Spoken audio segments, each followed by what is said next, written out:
What would you do if the woman you loved, the woman you trusted with 3 centuries of guarded heart, was carrying another man's child and planning to pass it off as yours?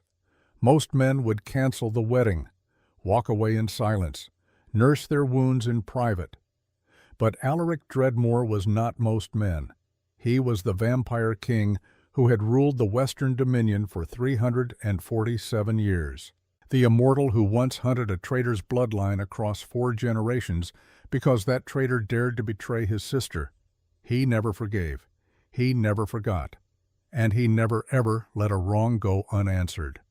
So when he discovered the truth about his beloved fiancée, he did not cancel anything. He smiled. He kissed her hand. He told her she looked beautiful. And then he planned the most brutal, devastating revenge the vampire world had witnessed in 3 centuries. But this story does not begin at the altar. It begins 7 days earlier with a trembling human maid who had everything to lose and absolutely no reason to speak up. And yet she did. The Dreadmore estate sat on the edge of Seattle like a crown of dark stone, its gothic spires cutting through the Pacific Northwest mist.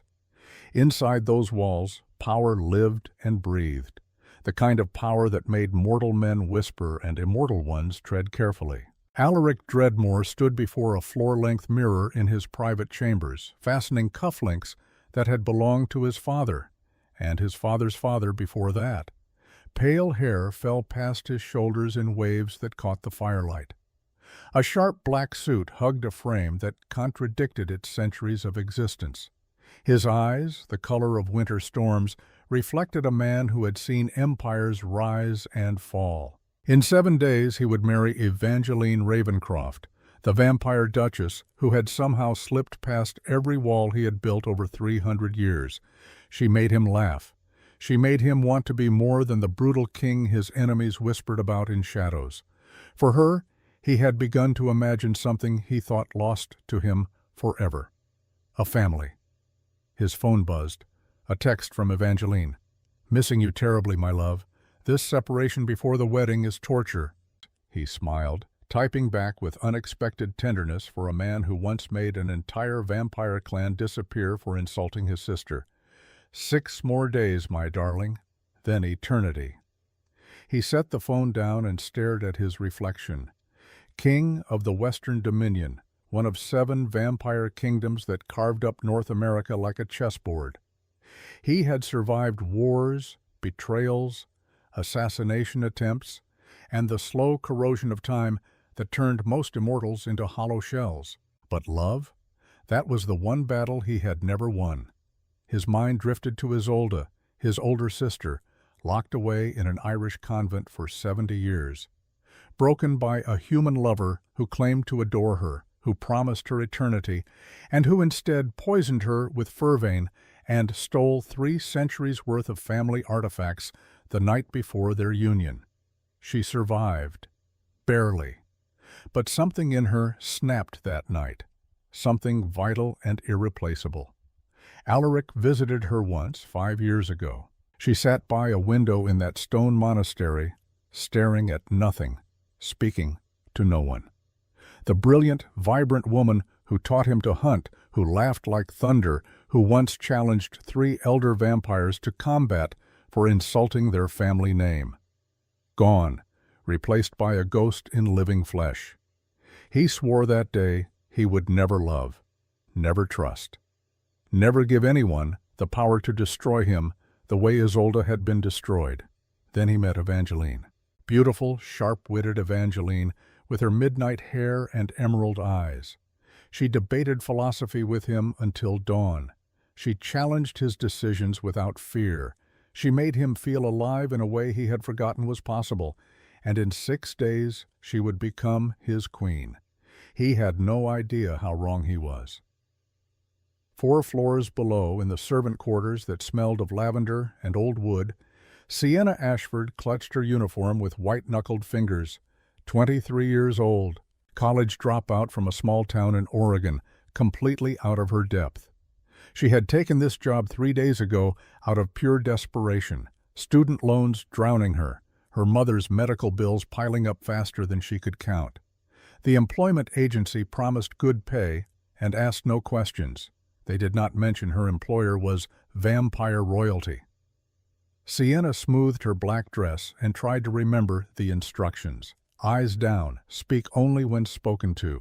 Never enter the king's wing unannounced. The head housekeeper, an ancient vampire named Cordelia, made it very clear what happened to humans who broke protocol.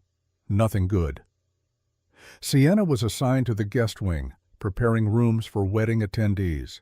She worked quietly, efficiently, trying to become invisible. That was how she survived the foster homes growing up. Be useful, be quiet, be unseen. But invisibility had a strange advantage. People forgot you had ears. Day 5 before the wedding arrived with rain hammering against the estate windows. Sienna moved through the guest wing like a shadow, changing linens, arranging flowers, polishing surfaces until they gleamed. She was working in the blue guest suite when she heard the voice. Evangeline's voice, breathy and intimate, coming from the adjoining bathroom. Sienna froze, arms full of fresh towels. "Malachi, you cannot keep calling me." Evangeline's whisper was harsh, angry. "The wedding is in 5 days." A male voice responded, unfamiliar and desperate. "You are carrying my child, Ava, my child. How can you marry him?"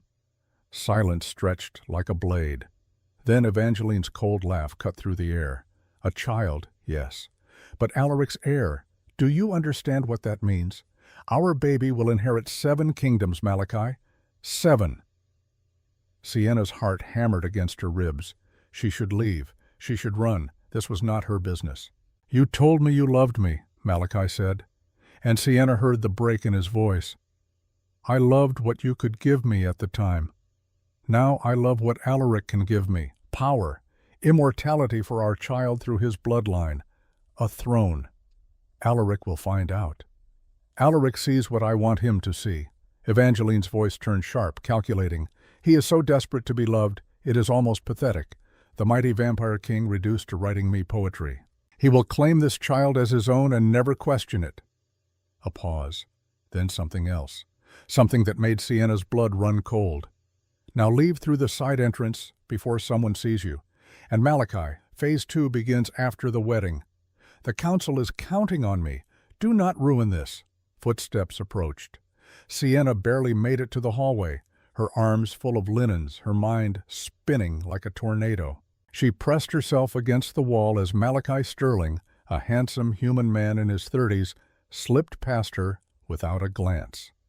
He took the servant stairs toward the east entrance. Sienna stood there for 10 full minutes, trying to process what she had just heard. Pregnant, by another man, planning to deceive the vampire king, and something about phase 2, the council. She should stay quiet. She was nobody. A human maid who had been here 3 days. Who would believe her anyway? But every time she closed her eyes, she saw her father's face. Sienna's father had been a good man. Maintenance worker at a community college in Portland. He raised her alone after her mother disappeared when Sienna was 4 years old. Just vanished one day. No note, no explanation. He worked double shifts, never complained, put food on the table and kept a roof over their heads. He taught her to value truth above comfort, honor above convenience. When Sienna was 16, she came home early from school and found him sitting at the kitchen table, staring at a letter with eyes that looked dead. Turns out her mother had not just left. She had been living 2 hours away with another family, another husband, 2 other children. She had maintained both lives for over a decade, weaving lies so intricate they became her reality. Sienna's father died 2 years later. Heart attack, the doctor said. But Sienna knew the truth. Heartbreak just delayed. She watched the light die in his eyes day by day, week by week, as the betrayal ate him from the inside out. He smiled less, laughed never, moved through the world like a ghost haunting his own life, and Sienna had been powerless to stop it. Now, standing in this gothic estate with 300 years of history soaked into its stones, she heard Evangeline's voice echoing in her mind. He is so desperate to be loved it is almost pathetic. And she saw her father's broken face. Silence protected liars. She learned that young.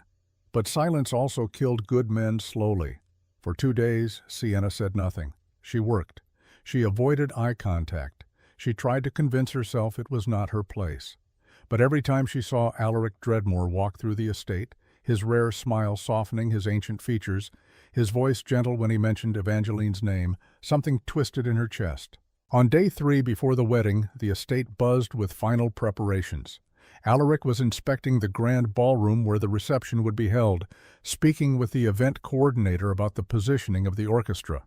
Sienna was supposed to be arranging floral centerpieces, invisible as always.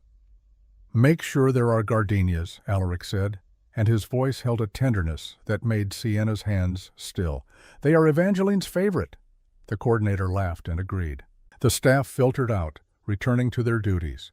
And suddenly, impossibly, Sienna found herself alone with the Vampire King. Every survival instinct screamed at her to stay quiet, to bow her head and leave, to protect herself. But a deeper instinct moved her feet forward, the same instinct that made her speak up in her 3rd foster home when she saw another kid being hurt. The instinct that cost her safety but let her sleep at night. Alaric Dreadmore turned, noticing her for the first time. His gaze held centuries of experience, sharp but not unkind. "The gardenias look perfect," he said simply, mistaking her approach for service. Sienna opened her mouth, closed it, felt her whole body shake. "Your Majesty." Her voice came out as a whisper. She moved closer, close enough that no one else could possibly hear. "I need to tell you something, and you will either thank me or kill me, but I cannot stay silent." Alaric's expression shifted, intrigued. He tilted his head slightly, and she caught the predator beneath the gentleman. "You have 10 seconds to make this worth my time, little human." Sienna took a breath that might be her last. "Your fiancée is pregnant by her ex." The words hung in the air like a death sentence. Alaric's smile did not fade. But every candle in the grand ballroom, all 300 of them, extinguished at once, plunging them into shadow broken only by gray Seattle daylight filtering through stained glass. The temperature dropped 10 degrees in a heartbeat. When Alaric spoke, his voice was soft as silk and sharp as a blade. "Tell me everything," Sienna told him.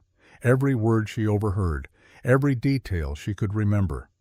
Her voice trembled, but she did not stop, did not soften it, did not look away from those storm-colored eyes that seemed to age 1,000 years as she spoke. When she finished, the silence stretched so long she wondered if he would simply kill her for being the messenger. Then Alaric laughed. It was not a kind sound. It rolled through the ballroom like thunder, dark and vast and terrifying. He threw his head back and laughed until the stained glass windows rattled in their frames. 347 years, he said softly, his accent thickening with emotion. Something old-world and dangerous bleeding through. "I have ended bloodlines for petty insults. I have raised entire covens for disrespect, and this woman thought she could make a fool of me in my own house." He turned to Sienna fully now, and she saw something in his face that made her understand why enemies spoke his name in whispers. "What is your name, little human?" "Sienna Ashford, Your Majesty." "Sienna." He tested the name like wine he might savor or spit out. "Do you know what happens to people who bring me bad news?" Her chin lifted despite her fear. "I imagine the same thing that happens to people who let you walk into a lie." Another laugh, this one sharp and surprised. "You have uncommon courage, dangerous courage, but courage nonetheless." He moved closer. She smelled old books and expensive cologne and something wild underneath. "Can you prove what you heard?" Malachi Sterling visited through the East Side entrance. "Your security cameras would show him, and if you have a doctor verify the pregnancy timeline, I am guessing it will not match when you and Evangeline were together." Alaric's smile turned into something beautiful and brutal. "Intelligent girl." He pulled out his phone and sent a single text. Within 3 minutes, Caius Dreadmore appeared in the ballroom. Alaric's younger brother, 280 years old, with the same frost-colored hair worn shorter, the same predatory grace. Head of estate security. "Brother," Caius said, then noticed Sienna. His eyes narrowed. "Is there a problem?" "Pull security footage from the east entrance for the past 2 months. Focus on a human male, 30s, named Malachi Sterling. Then summon Thaddeus, War Room, 10 minutes." Caius's expression hardened. He asked no questions, simply nodded and disappeared like smoke.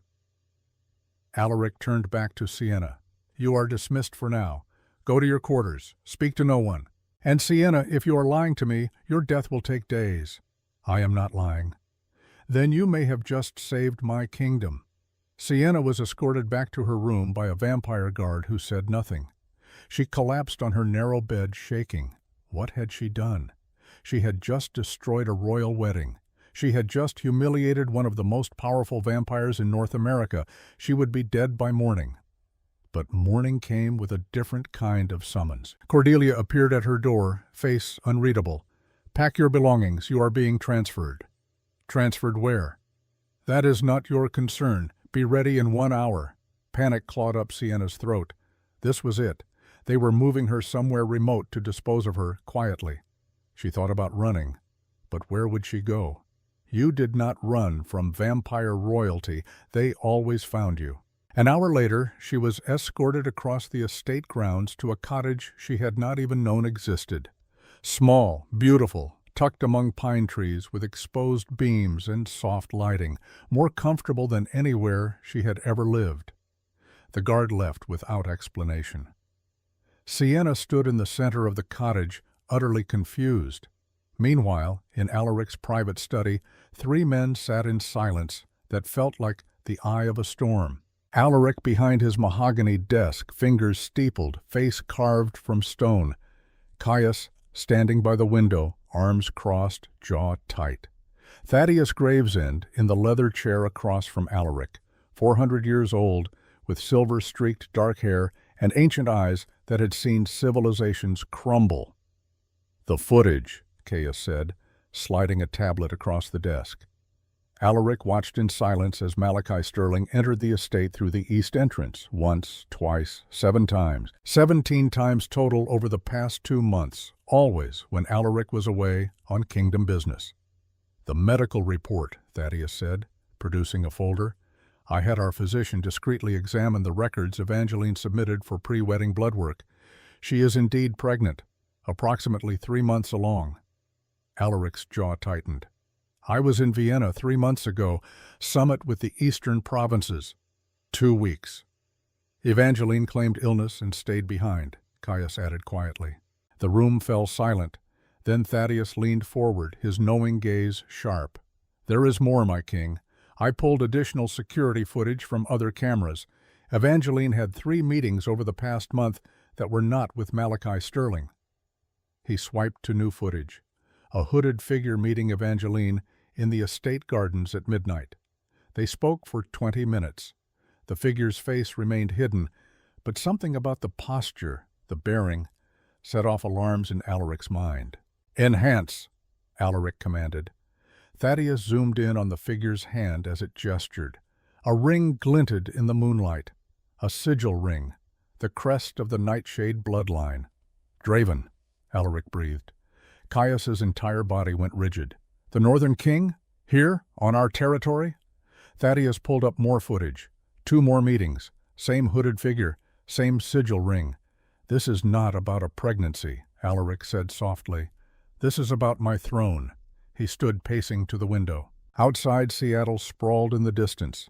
His city, his domain, his kingdom built over centuries of blood and strategy. "Draven Nightshade has wanted the Western Dominion for 200 years, Thaddeus said. "He controls the Northern Kingdom absolutely, but he has alliances with the Eastern and Central territories. If he takes the West, he commands 4 of the 7 kingdoms." "A majority," Caius growled. "He could reshape the entire vampire hierarchy in North America." Alaric turned back to them, and both men recognized the expression. the cold, calculating mask that preceded legends. "The pregnancy is a decoy," Alaric said. "Draven's plan is more sophisticated than simple adultery. Evangeline is not just unfaithful, she is an operative." Thaddeus nodded slowly. "Plant an heir inside your bloodline. Gain queen status. Then what? Poison? Assassination? A coup from within?" "All of the above, most likely." Alaric's voice was ice.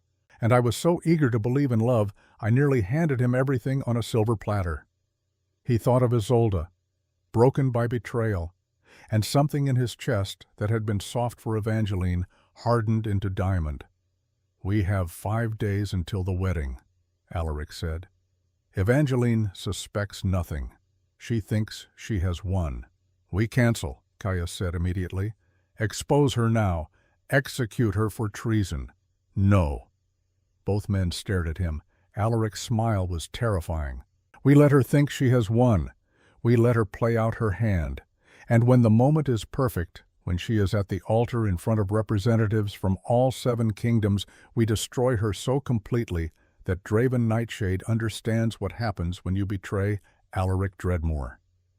Thaddeus leaned back, understanding dawning. Public execution of her reputation. Exactly. Not just her life, her legacy, her family name, everything. Alaric turned to Caius. "Double security, discreetly. I want every guard we can trust on high alert. Assume Draven has more agents inside the estate. Find them." Caius nodded. "Thaddeus, decode any communications Evangeline has had in the past month. I want to know exactly what she has promised Draven." "Already on it, my king." Alaric looked between them. His brother, his oldest friend. The only 2 people in 3 centuries he trusted absolutely. "And the girl?" Caius asked. "Sienna Ashford?" "She stays," Alaric said firmly. "She is innocent in this, and she had the courage to speak truth when she had everything to lose. That is rare. I will not forget it." "She is human," Caius pointed out. "Fragile. If Evangeline discovers she was the one who exposed her, then we protect her. Put her in the West Cottage. Assign guards. She does not leave the grounds, and she speaks to no one about this until it is over." Thaddeus raised an eyebrow. "You are protecting a housemaid?" "I am protecting someone who values honor. That is worth more than 1,000 soldiers." The 2 men exchanged a glance but said nothing. Alaric walked to his window, staring out at his domain. He had survived wars that made human conflicts look like children's games. He had outlasted enemies, outmaneuvered rivals, built an empire from blood and will. And he had almost lost it all to a beautiful smile and lies wrapped in silk. Never again. "Gentlemen," he said softly, "in 5 days the vampire world will remember why they fear the name Dreadmore, and Draven Nightshade will learn that betrayal carries a price so steep even immortals cannot afford to pay it." Behind him, Caius and Thaddeus smiled. The game was on, and Alaric Dreadmore never lost. 2 days remained before the wedding that would never be. But Evangeline Ravencroft did not know that. She moved through the Dreadmore estate like a queen already crowned, inspecting floral arrangements, approving seating charts, smiling at servants who bowed as she passed. She wore elegance like armor and lies like silk, and she had no idea that every step she took was being watched. Sienna Ashford stood in the shadow of a marble column, holding a silver tray of champagne flutes, invisible as always. But this time, invisibility was weaponized. Alaric had given her one instruction the night before, delivered by Caius at the cottage door. "Be my eyes where I cannot be. Watch her, report everything. And Sienna, if you are discovered, I cannot protect you until this is over. Do you understand?" She understood, and she accepted. Because some things mattered more than safety, her father taught her that, even if it killed him. Morning arrived with rain that turned the estate gardens into watercolor paintings. Sienna worked the early shift in the main house, moving between guest suites with fresh linens and an attention to detail that made her forgettable, but her eyes missed nothing. Evangeline took breakfast in the solarium at 8, alone. She ate sparingly, one hand occasionally resting on her stomach in a gesture so practiced it looked natural. She checked her phone every 3 minutes. At 9:15 she made a call. Sienna was arranging flowers near the solarium entrance, close enough to hear through the partially open door. "It is almost done," Evangeline said, her voice low and satisfied. 2 more days of playing the adoring bride, and then Phase 2 begins. A pause as the other person spoke. "Yes, I confirmed the vault access codes. The security system resets at midnight on the wedding night. That is when your people move." Sienna's hand stilled on the roses. "Still, the council has been patient for 200 years. 2 more days will not kill them." A laugh, cold and sharp. "No, Alaric suspects nothing. He is too busy writing me love letters and planning our future." Another pause. "The child is insurance. Once I am queen and bearing his heir, I am untouchable. Even if he discovers the truth later, vampire law protects the mother of a king's child. But he will not discover it. He is too desperate to be loved." Evangeline ended the call and sat back, sipping her tea with the satisfied smile of someone who believed they had already won. Sienna finished the arrangement with shaking hands and left before she could be noticed. She had heard enough. At noon, Sienna was summoned to the war room. It was not called the war room officially. On estate blueprints, it was listed as the Western Study. But everyone who mattered knew what it really was. The door was 12 inches of reinforced steel disguised as antique oak. The windows were bulletproof glass masked by velvet curtains. And the table in the center had hosted strategy sessions for 3 centuries of conflicts that never made human history books. Alaric sat at the head of that table, pale hair pulled back, dressed in black, that made him look like a blade given human form. Kaya stood by the fireplace, arms crossed. Thaddeus occupied a chair to Alaric's right, fingers steepled, watchful eyes sharp. They all turned when Sienna entered. "Report," Alaric said simply. Sienna recited everything she had heard, word for word. She had a good memory. Foster care taught you to remember details. The difference between remembering and forgetting could mean the difference between eating and going hungry. When she finished, Thaddeus slid a tablet across the table.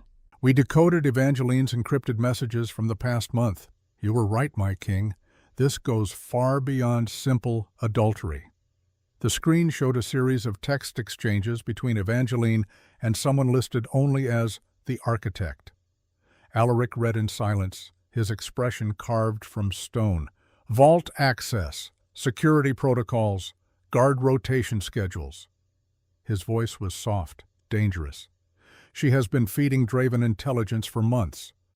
"There is more," Thaddeus said, swiping to a new screen. "We cross-referenced the timeline of her meetings with the pregnancy. Malachi Sterling was here 2 months ago, but the medical records show she is 3 months pregnant." The implication hung in the air like a guillotine blade. "Malachi is not the father," Kaya said flatly. "No," Alaric agreed. "He is a decoy. Someone Evangeline could point to if her pregnancy was discovered early. A human lover seems like simple infidelity. Embarrassing, but manageable." "But the real father?" Thaddeus pulled up another file. "I had our physician run a secondary DNA analysis on the blood work Evangeline submitted. Highly illegal and absolutely necessary." He turned the tablet to show a genetic breakdown that meant nothing to Sienna, but made both Alaric and Caius go very still. "Nightshade bloodline," Alaric breathed. "Draven Nightshade himself," Thaddeus confirmed. "The child Evangeline carries is the Northern King's." The temperature in the room dropped. Caius slammed his fist against the marble fireplace. "That bastard put his heir inside our bloodline. If she became queen, if that child was recognized as yours, Alaric, Draven would have a direct line to the Western Dominion." "Worse," Thaddeus said. "Vampire succession law states that if a king dies without a legitimate heir, the queen's child inherits regardless of biological paternity, provided the king claimed the child as his own." Alaric stood, pacing to the window. Outside, rain hammered against glass. "So the plan is elegant," he said quietly. "Evangeline marries me. I claim the child as mine because I am desperate for family. Then I die, conveniently, in some tragic accident or assassination that traces back to one of my many enemies. Evangeline becomes regent for the child, and Draven, as the child's biological father, becomes the power behind the throne. 4 kingdoms under Nightshade control, Caius growled. He would dominate the entire vampire hierarchy in North America. Alaric turned back to them, and Sienna saw something in his ancient gaze that made her understand why kingdoms fell when he willed it. He nearly succeeded, Alaric said. If not for a 23-year-old housemaid with more honor than an entire court of nobles, I would have walked into this blind. His eyes found Sienna, and for a moment she felt the weight of centuries of gratitude. "How do we stop this?" Caius demanded. Alaric's smile was terrifying. "We do not stop it. We let it play out. And when Draven thinks he has won, we take everything from him in front of the entire vampire world." The afternoon passed in careful preparation. Thaddeus worked on decoding more messages. Caius coordinated security rotations, identifying which guards could be trusted absolutely. And Alaric sat alone in his study, staring at intelligence reports that painted a picture of 200 years of conspiracy. At 4 in the afternoon, he made a decision. He went to his vault. The Dreadmore Vault was legendary. 400 years of accumulated wealth, territory deeds, ancient artifacts, and the Bloodstone, the symbol of the Western Dominion's sovereignty. Alaric moved through the vault with purpose, selecting 3 documents: territory defense plans, troop movement schedules, alliance treaties. He took them to his desk and spent 2 hours creating perfect forgeries, defense plans with deliberate weaknesses, troop schedules that were completely fictional, alliance treaties with clauses that would never hold. When he was finished, he returned to the vault and replaced the originals with the forgeries, positioning them exactly where they had been. According to the security logs, Evangeline had accessed the vault twice in the past month. Both times when Alaric was traveling, both times she had photographed documents. If she had stolen these strategic plans, as he suspected, she had given Draven useless intelligence. The trap within the trap. Alaric smiled in the darkness of his vault. Let them think they had stolen his secrets. Let them plan their attack based on false information. And when the moment came, he would show them the price of underestimating Alaric Dreadmore. Evening came with news that made everything more urgent. A guard appeared at the study door. "My king, the northern delegation has arrived early. Lord Draven Nightshade requests an audience." Alaric did not show surprise. "Show him to the receiving room. Inform him I will attend him shortly." The guard left. Caius appeared from the war room. "He is here already? The wedding is not until the day after tomorrow. He wants to observe, to ensure his plan is proceeding smoothly." Alaric straightened his jacket. "Let us give him exactly what he expects to see." Draven Nightshade sat in the receiving room like a king visiting a lesser court. Tall, broad-shouldered, with black hair shot through with silver and eyes the color of fresh blood. He wore power like most men wore cologne, and his smile could have cut glass. Alaric entered with the warmth of a gracious host. "Draven, welcome to the Dreadmore estate. I did not expect you until tomorrow." "Alaric." Draven clasped his hand, and both men squeezed just hard enough to make a point. "I was eager to arrive. Such a momentous occasion deserves proper attention." "Indeed. Evangeline is a remarkable woman." "You have no idea," Draven said, and there was a flicker of something in his blood-red eyes. Amusement, arrogance, certainty that he had already won. Alaric saw it, catalogued it, smiled through it. "Come, let me show you to your quarters. I have given you the East Wing. I trust you will find it comfortable." The East Wing, how generous. They walked deeper into the estate, surrounded by guards from both sides playing a game of cordial enemies that both knew would end in blood.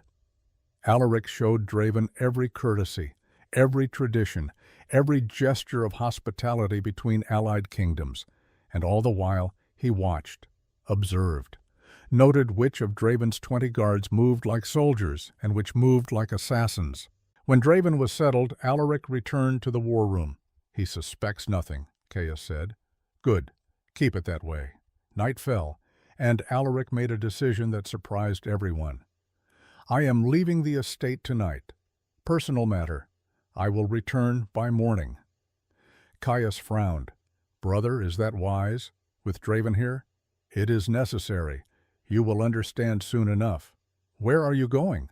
"To see our sister." The private jet landed in Ireland as dawn broke over the Atlantic. Alaric had not been back to the convent of St. Bridget in 5 years. The guilt of seeing Isolda's broken state had been too much to bear more frequently. But tonight was different. Tonight he needed to see her, to remember why betrayal could never be forgiven, to steel himself for what was coming.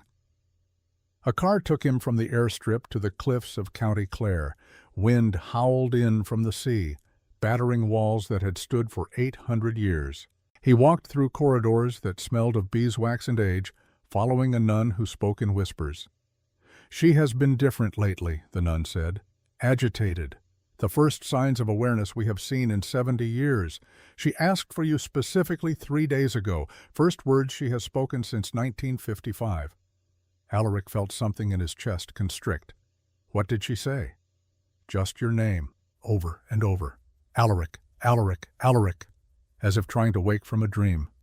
They stopped before a heavy wooden door. "She is inside." The nun left him alone. Alaric pushed open the door, bracing himself for the vacant stare, the hollow shell of the woman who raised him. The room was simple. A bed, a desk, a window overlooking the sea. And sitting in a chair by that window, silver-streaked hair falling past her shoulders, was Isolde Dreadmore. She turned when he entered, and her eyes were clear, sharp, aware, not the vacant stare of the broken woman he had last seen 5 years ago. "Hello, baby brother?" Alaric froze. The world tilted beneath his feet. "Isolde?" She stood with the fluid grace of a predator that had been pretending to be prey. And she smiled with all the fierce intelligence he remembered from 300 years ago. 70 years is a long time to play dead, but I think I sold it convincingly. Alaric stared at his sister, and his mind refused to process what he was seeing. "What?" Isolde crossed the room and took his hands, and her grip was strong, vital, nothing like the hollow shell he remembered. "I was never broken, Alaric. I was gathering intelligence. I do not understand." She led him to the desk and pulled out a leather-bound journal, hundreds of pages filled with meticulous handwriting. "My betrayer, the human who poisoned me. His name was Thomas Ashford, but he was not acting alone. He was an agent planted by Constantine Vance, Draven Nightshade's father." Alaric's racing thoughts began to connect. "They have been planning this for 70 years? Longer. The Nightshades have wanted the Western Dominion for 2 centuries. When their assassination attempt on me failed, they thought they had broken the Dreadmore line's will to love, to trust. They thought I would be a cautionary tale that would keep you isolated forever. And you let them think they succeeded. Yes? Because a broken, catatonic Isolde Dreadmore was no threat. But a watchful, aware Isolde Dreadmore, hidden in a convent with access to the entire network of European vampire intelligence. She smiled. "I became the most valuable spy in our arsenal." Alaric sank into a chair, his legs suddenly unable to support him. 70 years, he whispered, and his voice cracked. "You let me believe you were broken. You let me carry that guilt for 70 years. Isolde knelt before him, taking his face in her hands. "I had to, my darling brother. If you knew, you would have acted, moved against them, and they would have gone underground. The only way to end this was to let them think they had already won against our family, to let them grow confident, arrogant, to let them make their final move." Tears he did not know he could still cry burned in Alaric's eyes. "I thought I lost you." "You never did. I was just fighting a different war." She pulled him into an embrace, and for the first time in 7 decades, Alaric held his sister as the warrior she had always been. They spent the next hours going through her intelligence, every name, every connection, every piece of the conspiracy that spanned 2 centuries. Evangeline Ravencroft, Isolde said, opening to a specific page. I have been tracking her for 20 years. She is Draven's illegitimate daughter, raised in secret in the Eastern Province. Trained from childhood for one purpose, to infiltrate and destroy the Dreadmore bloodline. She showed him photographs, documents, proof of Evangeline's parentage. The child she carries is Draven's, a backup plan. If she could not kill you immediately, she would place his heir inside your line and wait. You knew all of this. I documented all of this. Every move, every meeting, every communication. I was waiting for the right moment. Alaric looked at his sister with awe and grief and gratitude so profound it hurt. Come home, Isolde. Come to the wedding. Be there when I destroy them. Her smile was fierce and beautiful. I have waited 70 years for this. I would not miss it for the world. Alaric returned to Seattle as the sun set on the day before the wedding. He went directly to the cottage where Sienna was sitting by the window, unable to sleep. She opened the door to find him standing there, frost-colored hair loose, eyes carrying the weight of revelation. "May I come in?" She stepped aside wordlessly. He entered and sat in the chair across from her small sofa. For a long moment, neither spoke. "My sister was not broken," he said finally. "She sacrificed 70 years to protect me, to gather the intelligence we needed to end this threat forever." Sienna heard the emotion beneath his careful words. "That is love," she said quietly. "The kind that costs everything." "Yes?" He looked at her with those ancient eyes. "You understand that, I think. You risked your life to tell me the truth. Why?" Sienna thought of her father, of the light dying in his eyes day by day. "Because silence protects liars, and I watched silence kill my father. I could not watch it happen again." Alaric nodded slowly. "Your father. He was betrayed. For 12 years my mother maintained 2 families, 2 lives. When the truth came out, it destroyed him, not all at once, slowly, like watching someone drown in inches of water. And you were powerless to stop it." "Yes." Alaric leaned forward, elbows on his knees. "I have lived for centuries, Sienna Ashford. I have fought wars, built kingdoms, survived betrayals that would break lesser beings, but I have never met anyone quite like you. A housemaid? A woman who values truth more than she fears death. That is rarer than you know." They sat in comfortable silence, 2 people from different worlds united by the same wound. "Tomorrow," Alaric said, "I will destroy Evangeline and Draven in front of the 7 kingdoms. It will not be kind. It will not be gentle. It will be absolute." "Good," Sienna said simply. He smiled, and it reached his eyes for the first time. "When this is over, I would like to offer you a position, not as a maid, as an archivist. I have centuries worth of books and documents that need someone who understands the value of truth and history. I dropped out of college. You have something better than a degree. You have integrity. Will you consider it?" Sienna felt tears sting her eyes. A future, a real future, doing something that mattered. "Yes." Alaric stood to leave, then paused at the door. "One more thing. Tomorrow, when Draven and his people drink the poisoned toast, they will expose themselves. There will be violence. Stay in this cottage until it is over." "I will." "Sienna, thank you.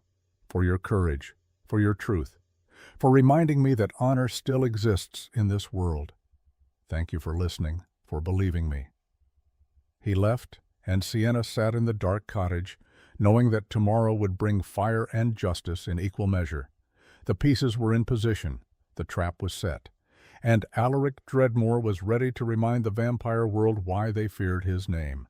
The wedding day arrived draped in perfect Seattle winter sunlight, the kind of crystalline morning that made even immortals pause to appreciate the world.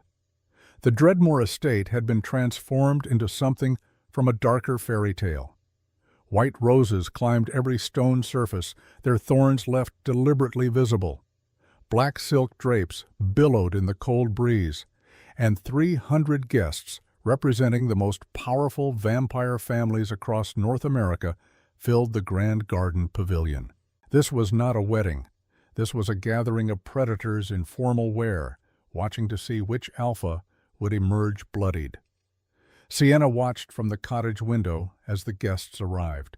Limousines deposited ancient vampires dressed in centuries of accumulated wealth.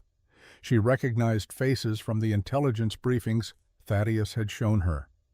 The Eastern Province delegation, the Central Territory representatives, the Southern Court elders. And there, stepping from a black car that looked like congealed shadow, was Draven Nightshade himself. He wore a charcoal suit that probably cost more than her childhood home. His blood-red eyes scanned the estate with the confidence of a man who believed he had already won. 20 guards flanked him, moving with military precision. Strike force, Alaric had called them, executioners pretending to be security. Sienna's hands clenched on the window frame.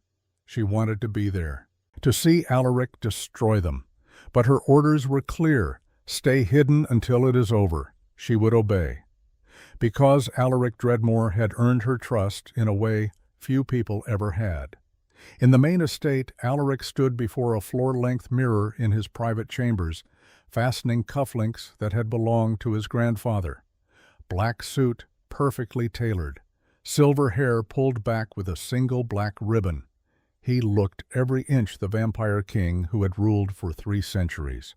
But his eyes held something new. Not the desperate hope he had worn when planning this wedding weeks ago.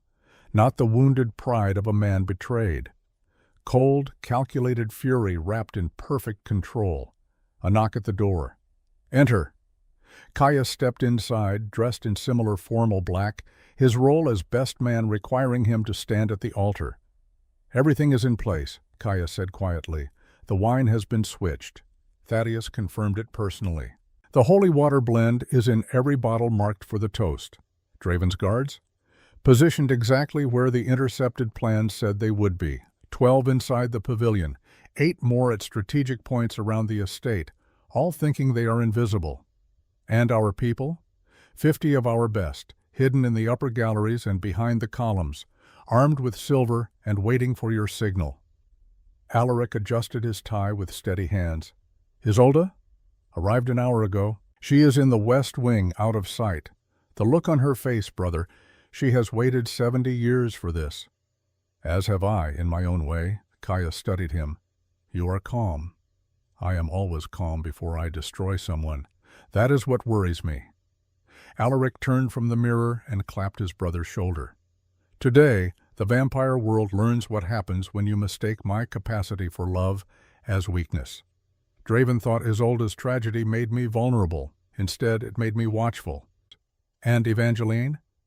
Will spend the rest of her immortal life regretting the day she chose lies over truth." Another knock. A servant's voice. "Your Majesty, the guests are seated. The ceremony is ready to begin." Alaric took a breath he did not technically need. "Then let us give them a wedding they will remember for the next 300 years. The garden pavilion had been arranged with mathematical precision. 300 seats in a semicircle facing the altar. Representatives from all 7 vampire kingdoms in the front rows, their positions dictated by ancient protocol. Draven Nightshade sat in the 3rd row, Eastern Province section, because the Northern Kingdom's formal rank placed him just below the Elder Territories. His blood-red eyes scanned the crowd with predatory satisfaction. In 6 hours, he would be the most powerful vampire in North America, or so he thought. The orchestra began to play, not the traditional wedding march. Something older, darker, a piece composed in 1642 specifically for vampire royal unions. The officiant took his place at the altar, an elder vampire who had presided over ceremonies for 4 centuries. His face was carved parchment, his eyes milky with age, but his voice would carry across the pavilion like thunder. Alaric and Caius walked down the side aisle and took their positions.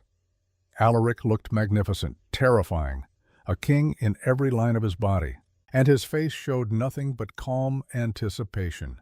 The music swelled. Evangeline Ravencroft appeared at the top of the garden stairs. She was stunning. Custom Vera Wang gown in white silk that caught the winter light like captured snow. midnight hair arranged in an updo that exposed her elegant neck, emerald eyes bright with triumph barely disguised as joy. One hand rested lightly on her stomach, a gesture so subtle, so practiced, most of the guests probably missed it, but Alaric saw, and his smile sharpened just enough for those who knew him well to recognize the danger. Evangeline walked down the aisle alone, as was tradition for vampire nobility. Every eye in the pavilion followed her. She moved with the confidence of a woman who believed she had played the perfect game. She reached the altar. Alaric took her hand, and his grip was gentle, his eyes soft. "You look beautiful, my love." "And you look like the king you are," she replied, her smile radiant. The officiant raised his hands. "We are gathered today to witness the union of Alaric Dreadmore, King of the Western Dominion, and Evangeline Ravencroft, Duchess of the Eastern Province. This bond will unite two great bloodlines and strengthen the foundations upon which our kingdoms stand." He continued with the ancient words, the ceremonial phrases that had been spoken at vampire weddings for 1,000 years. Evangeline's smile never faltered. Draven watched from his seat, relaxed and satisfied. The ceremony progressed. Vows were prepared. Rings waited on a velvet cushion. The officiant reached the critical moment. "If any here know of a reason these two should not be joined, speak now," or Alaric raised one hand. The music stopped instantly, cut off mid-note, as if the world itself had obeyed him. 300 guests went silent. Evangeline's smile faltered, confusion flickering across her perfect features. "Forgive the interruption," Alaric said, his voice carrying effortlessly across the stunned pavilion. That old-world accent thickened, turned dangerous. "But I find myself unable to proceed without addressing a small matter of truth." "Darling, what—" Evangeline began. "Truth," Alaric repeated, descending from the altar with predatory grace. The temperature dropped 10 degrees. Frost began creeping across the rose petals. "You told me you valued honesty above all things. You said your previous relationship ended because your former fiancé, Malachi Sterling, was a liar. Do I have that correct?" Evangeline's face went pale. "Alaric, this is not the time." "Oh, I disagree. This is precisely the time." He circled her slowly, and every vampire in attendance sat forward, sensing blood in the water. "You see, I have spent centuries building a reputation. Some call me brutal, some call me unforgiving, but do you know what they all call me?" He stopped directly in front of her, and his smile was beautiful and terrible. "Thorough." Alaric gestured, and screens descended on either side of the pavilion, technology meeting ancient ceremony. "So when new information came to my attention 5 days ago, I investigated, as is my nature." The screens flickered to life. Security footage appeared.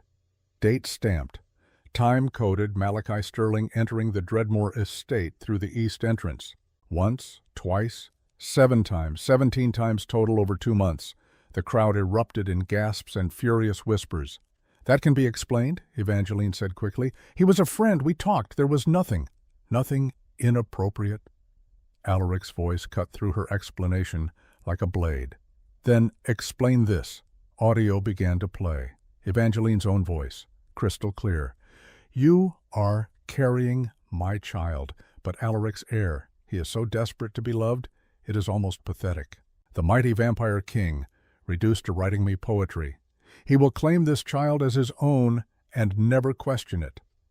The reaction was immediate and volcanic. Vampire dignitaries rose from their seats. Alliances with the Ravencroft family were verbally dissolved on the spot. Evangeline's own relatives turned away in shame, but Alaric was not finished. "A pregnancy scandal," he continued, his voice now ice-cold. "Embarrassing. Certainly grounds for cancellation, but I am a patient man. I kept investigating." He turned to address the entire assembly. "Medical records confirm Evangeline is 3 months pregnant, but Malachi Sterling was only at this estate 2 months ago, so I asked myself, if not Malachi, then who?" The screens changed. DNA analysis, complex genetic breakdowns, and there, highlighted in red, a match that made half the vampires in the pavilion go rigid. Nightshade bloodline, Alaric said softly, specifically Draven Nightshade himself. Every eye in the pavilion swiveled to Draven, who had gone very still in his seat. The child Evangeline carries, Alaric continued, is not mine, not Malachi's, but the Northern King's, an heir planted inside my bloodline, a genetic coup designed to give Draven control of the Western Dominion. Draven stood slowly, and his guards around the pavilion tensed. You have no proof of this wild accusation, Dreadmore, do I not? Alaric gestured again, and new footage appeared. Hooded figure meeting Evangeline in the estate gardens. 3 separate meetings. Enhanced images showing the Nightshade sigil ring clear as day. That proves nothing, Draven said, but his voice had lost its confidence. Then perhaps this will. Thaddeus stepped forward from the shadows, carrying a leather folder. Decoded communications between Evangeline Ravencroft and the architect, your code name, Lord Nightshade. Detailed plans for a coordinated attack during this very reception. Vault access codes, security protocols, guard rotation schedules. He handed the folder to the Eastern Province representative, who read it with growing horror. You plan to poison me during the wedding toast, Alaric said, his voice now filled with something ancient and terrible. Vervain compound to weaken me for 6 hours, during which your 20 guards, strategically positioned throughout this estate, would initiate an assassination. Simultaneously, a secondary team would breach my vault and steal 3 centuries' worth of gold, territory deeds, and the Bloodstone. The gasps were deafening now.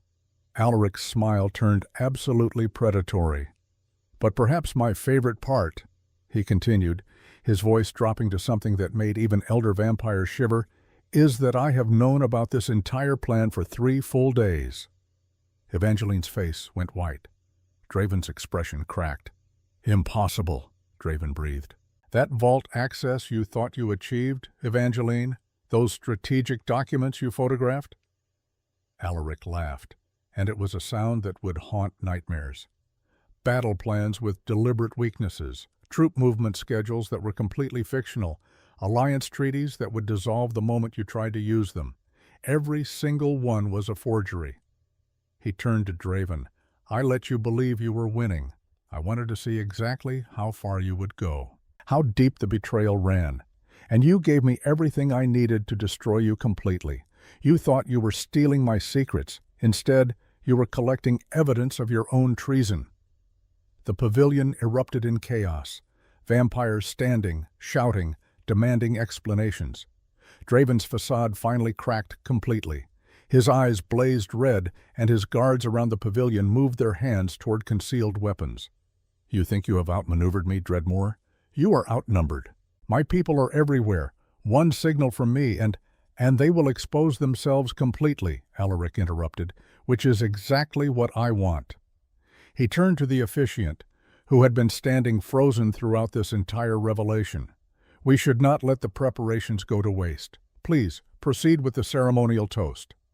Servants appeared as if summoned, carrying silver trays of crystal flutes filled with dark wine. Draven's eyes narrowed, but he could not refuse without confirming everything Alaric had accused him of. The guests each took a glass, confusion and tension radiating through the pavilion. Alaric raised his flute, his smile terrible and satisfied. To truth, he said simply, and the price of betrayal. He drank. 300 guests drank. For 5 seconds, nothing happened. Then Draven's 20 guards throughout the pavilion began to scream. The holy water blend reacted violently with the Vervain stimulants in their systems. They burned from the inside, skin blistering, steam rising from their throats.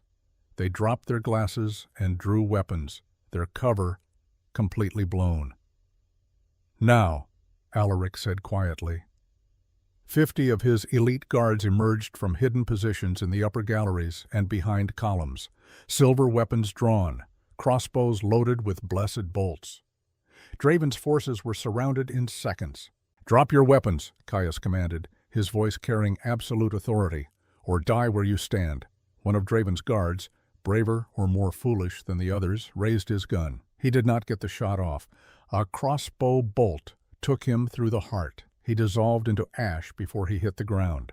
The remaining 19 surrendered immediately. Draven stood in the center of the pavilion, surrounded, exposed, his 200-year plan crumbling around him. "You switched the wine," he said, and there was almost admiration in his voice. "I told you," Alaric said. "I am thorough." He turned to the assembled representatives of the 7 kingdoms. "I call for immediate tribunal under vampire law. Draven Nightshade and Evangeline Ravencroft have conspired to commit regicide, theft of sovereign property, and fraud against a royal bloodline.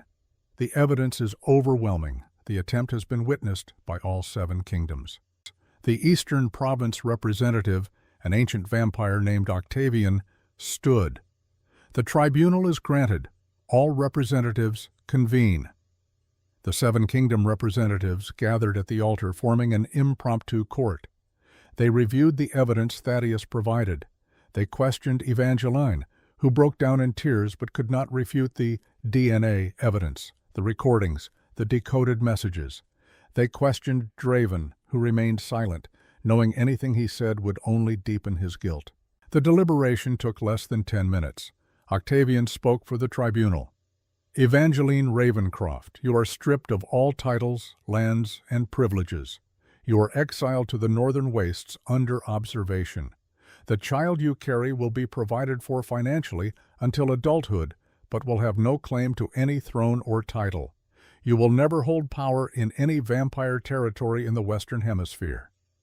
Evangeline collapsed, her perfect composure finally shattered. "Draven Nightshade, you are found guilty of conspiracy to commit regicide. The Northern Kingdom is hereby placed under interim governance by the Eastern and Central Territories.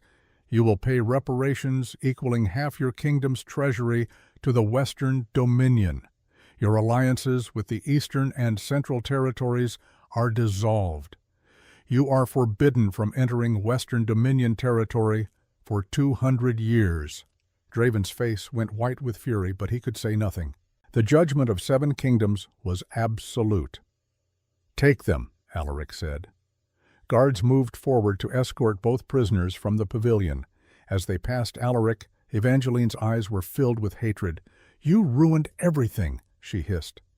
"No," Alaric said softly. "You did that yourself. I simply revealed it." Then he leaned close, so only she could hear. "And know this, the woman who exposed you, a 23-year-old human maid who had been here 3 days. She had more honor in her little finger than you have possessed in your entire existence." Evangeline's face crumbled. Draven said nothing as he was led away, but the look he gave Alaric promised that 200 years was not forever. Alaric did not care. He had won, completely, absolutely, publicly. The guests dispersed quickly after that, some in disgust, others energized by the scandal. The Dreadmore estate emptied like water from a broken glass. By sunset, only family and close allies remained. Alaric stood in the now empty pavilion, surrounded by 300 abandoned seats and wilting roses. A soft footstep behind him. He turned to find Isolde, dressed simply in a gray dress, her silver hair loose around her shoulders. She looked more alive than he had seen her in 70 years. "That," she said, "was magnificent. It was necessary." She crossed to him and took his hands. 70 years I waited to see the Nightshade conspiracy destroyed, and you did it in under an hour. With your intelligence, without your sacrifice, without your 70 years of gathering evidence, this would not have been possible. We make a good team, baby brother, the way we did 300 years ago. Alaric pulled her into an embrace. "Come home, Isolde. The convent has served its purpose. Come home and help me rebuild what they tried to destroy." "I thought you would never ask." 2 hours later, Caius found Alaric in his study. "The prisoners are secured. Draven's forces have been removed from our territory. The tribunal's judgment is being circulated to all vampire territories worldwide." "Good. Brother, what you did today, that was not just revenge, that was a message. Yes, to anyone who thinks the Dreadmore bloodline can be manipulated or destroyed. We endure, we remember, and we never forgive betrayal." Caius nodded. then hesitated. "And the girl? Sienna?" Alaric looked up from the papers he had been reviewing. "What about her?" "She is still in the cottage, waiting. I think she has earned an explanation of how this ended." Alaric stood. "You are right." He walked through the darkening estate to the small cottage among the pines. Sienna opened the door before he could knock, her eyes searching his face. "Is it over?" "It is over. Evangeline and Draven have been judged by the 7 kingdoms. Exiled, stripped of power, the conspiracy that has threatened my bloodline for 200 years has been destroyed." Relief washed over her features. "Thank you for trusting me. Thank you for your courage. Without you, I would have walked into their trap blind." He handed her an envelope. "Your new employment contract, archivist position, salary sufficient to clear your mother's medical bills and your student debt. Housing provided on the estate. You start whenever you are ready." Sienna opened the envelope with shaking hands and stared at the numbers. "This is too much." "It is exactly enough. You saved my kingdom, Sienna Ashford. This is a fraction of what that is worth." She looked up at him, tears streaming down her face. "I just told the truth. That should not be worth a fortune. In my world, truth is the rarest commodity of all. I value it accordingly." He turned to leave, then paused.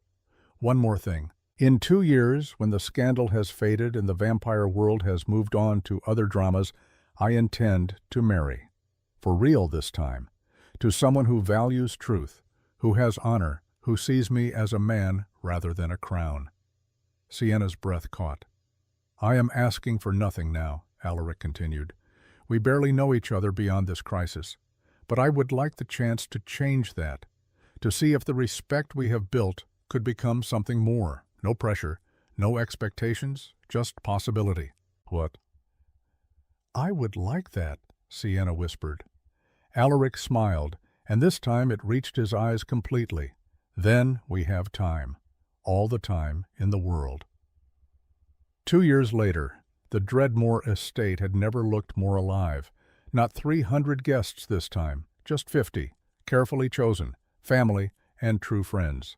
The garden pavilion had been transformed again, but this time with lavender and white gardenias. The flowers had new meaning now, not Evangeline's lies, but Sienna's truth. Alaric stood at the altar in a charcoal gray suit, his silver hair pulled back, his expression calm, but his eyes bright with something he thought he had lost forever: hope. Kaya stood beside him as best man, grinning. "Nervous?" "Appropriately alert," Alaric replied. "That is what you said last time." Last time was theater. This time is real. The music began, not the dark vampire ceremonial piece, but something lighter. Mozart, Sienna's choice. And there she was, walking down the aisle in a simple ivory gown, her dark hair loose, carrying a bouquet of lavender and gardenias. No pretense, no performance, just Sienna, honest and brave and true. Beside Alaric in the front row, Isolde sat with tears streaming down her face. Her first real wedding in 70 years, her brother finally finding what she had lost and reclaimed. Sienna reached the altar. Alaric took her hands, and his voice was steady but filled with emotion. "2 years ago you spoke 7 words that saved my life. Your fiancée is pregnant by her ex. The 7 best words I have ever heard." "Because they led us here," Sienna said softly. The officiant, the same elder vampire, cleared his throat with a small smile. "Shall we try this again, without the drama this time?" Laughter rippled through the small crowd. The ceremony was brief, beautiful. The vows they wrote themselves were about truth and honor, partnership and respect. When the officiant pronounced them married, Alaric kissed Sienna like she was the only person in any world that mattered. Every candle, every lantern, every light in the entire estate blazed brighter for a single perfect moment. The reception was intimate. 50 people who genuinely cared about them, celebrating not a political alliance, but a real union built on mutual respect. Alaric gave a toast that was surprisingly warm and deeply moving. "My wife," he said, savoring the word. walked into my life as a housemaid with no reason to care about my fate. She risked everything to tell me a truth that saved me from a terrible mistake. And in doing so, she gave me something I had stopped believing in: hope. Not the desperate hope of a lonely king, but the steady hope of a man who has found his equal. He raised his glass. To Sienna, the bravest person I have ever known, and to truth. May we always value it more than comfort. Everyone drank. This time, no one collapsed. Later that night, after the guests had departed and the estate had grown quiet, Alaric and Sienna sat together on the balcony of the master's suite. She was tucked against his side, his arm wrapped around her, both of them watching the first stars appear over Seattle. "What happens now?" Sienna asked softly. "Now we live, my love. We build something real. We host gatherings and manage the archives and argue about which historical period was most interesting. And I continue ruling while you organize 3 centuries worth of documents." She laughed. "That sounds perfect." "It does it not?" He pressed a kiss to her hair. "You know what the irony is? Evangeline's betrayal, the worst thing that happened to me in decades, led me directly to you, the woman who whispered 7 words and changed everything." Sienna tilted her face up to meet his eyes. "Your fiancée is pregnant by her ex.